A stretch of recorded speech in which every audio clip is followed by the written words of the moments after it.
All right, get ready to dive into the world of interior design because we're tackling it head on today. Sounds good to me. We've got a ton of excerpts from RoleCatcher about what it really takes to make it as an interior designer. And honestly, I'm kind of surprised to see how much more goes into it than just picking out nice furniture. Oh, yeah. It's way more than that. So let's get into it. What jumped out at you when you were going through the RoleCatcher materials? I was really fascinated by how these RoleCatcher excerpts go beyond just making things look pretty, you know? Yeah, definitely. Like, did you know there's a whole psychology element to interior design? Hmm.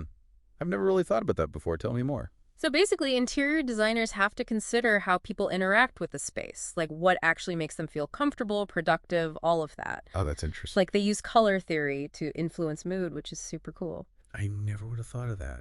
And then there's how they arrange furniture to encourage people to interact with each other, or even just to cater to people who experience the world a little differently, you know, like with neurodiversity and things like that. So it's like they're not just designing for this abstract idea of what looks nice. It's all about the people who will actually be living in that space. Exactly. And it's not just the psychological stuff either. There's also a surprising amount of technical stuff they need to know. Really? Like what? Oh, you know, things like building codes and regulations, making Yeah. sure they're using the right materials for the job. It's way more than just having a good eye for design. That makes sense.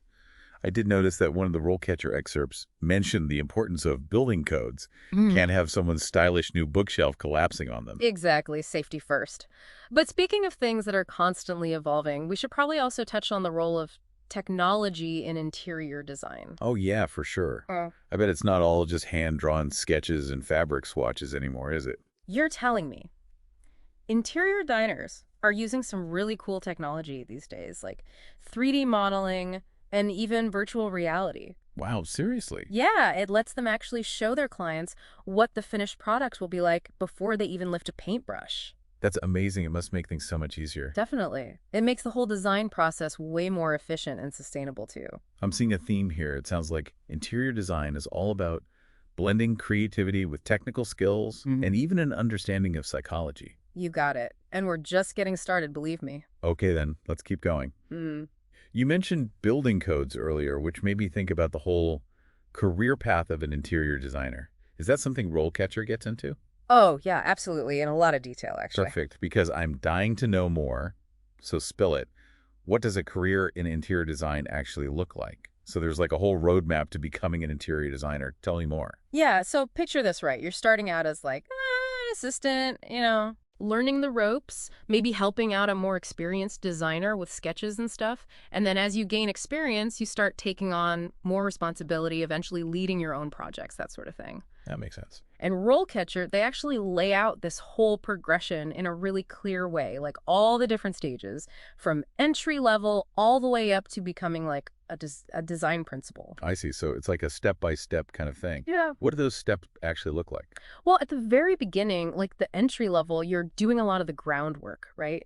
Think drafting, researching materials, getting really good at the design software. Right. It's a lot of learning from the more experienced designers and honing your skills. So it's kind of like an apprenticeship in a way. Yeah, exactly. You got it. And then as you move up to like a mid-level designer, you get to be more independent, you know? You start developing your own design concepts, working more directly with clients, maybe even managing smaller projects on your own. Okay, so you're starting to branch out a little. Yeah, exactly. And then when you reach those senior roles, like senior designer or even principal, that's when the focus shifts again. Yeah, so. It becomes less about the day-to-day design work and more about the big picture. You're leading a team of designers, you're managing budgets, you're building relationships with clients. So there's a lot of management and business stuff involved too, huh? Oh, yeah, for sure. It's not just about having a good eye for design anymore. You need some serious business skills to make it at that level. That makes sense. I guess at that point, you're basically running your own show in a way. Pretty much, yeah. And what I thought was really cool was that RoleCatcher, they actually include these example profiles of real interior designers at different stages of their careers. Oh, that's awesome. Yeah. So you can see like what each level actually looks like in practice, you know, what kind of projects they're working on, what their day-to-day is like, that kind of thing. That's super helpful. I bet that gives you a much better sense of what to expect than just reading a job description. Totally. Speaking of which, there's something else that RoleCatcher really emphasized that I thought was important: continuous learning. As in, You don't just finish design school and you're good to go. Yeah, not at all. The design world is constantly changing, you know. New trends pop up all the time, technology changes things, sustainability is becoming more and more important. So to stay on top of your game, you got to be a lifelong learner. So how do you actually do that? Aside Um, from like reading design magazines and stuff. Well, there are certifications you can get, like the NCIDQ, that's the National Council for Interior Design Qualification. I've heard of that. Yeah. It's a way to show potential clients that you really know your stuff, you know? And then there's LED accreditation, which is all about sustainable design practices. Oh, right. LE certification. I know they talk about that a lot in architecture and construction. Mm, Makes sense that it would be important for interior design too. yeah, for sure. These days, clients are way more aware of sustainability and they want their spaces to reflect that. I can see that. But it's not all about formal certifications or anything. Just attending workshops, taking online courses, even just staying curious about new trends. It all Yeah, helps. you got to keep your finger on the pulse. Exactly. So you've got the skills, the experience, the passion for design. You're ready to land your dream job. But here's the question. How do you actually stand out in what I'm sure is a super competitive field? Right, because I bet there are tons of talented designers out there all vying for the same opportunities. Exactly. And this is where RoleCatcher comes in again, because they have some really interesting insights about how to navigate this whole job market thing. It's super competitive. You're right about that.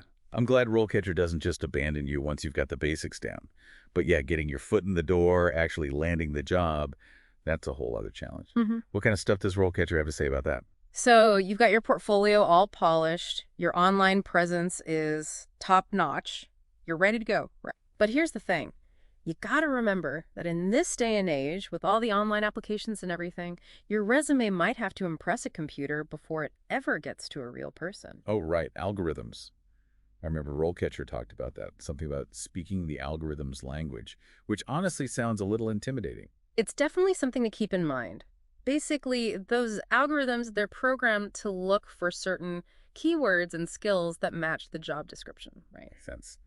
So you can't just have one generic resume that you send out for every job.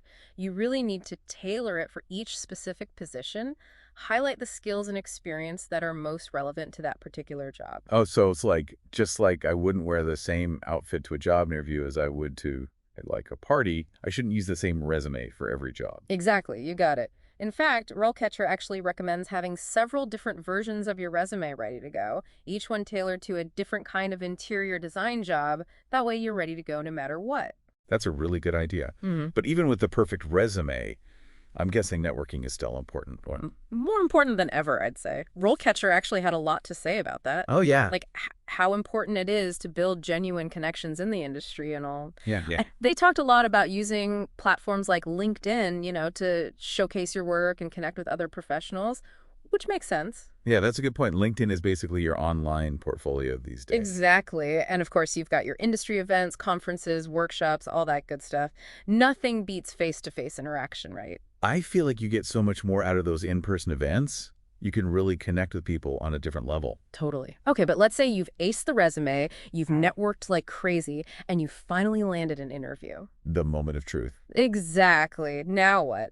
Well, luckily RoleCatcher has a ton of advice about that too, which is great because interviews can be nerve-wracking. They definitely can be. Right. You want to make sure you're prepared.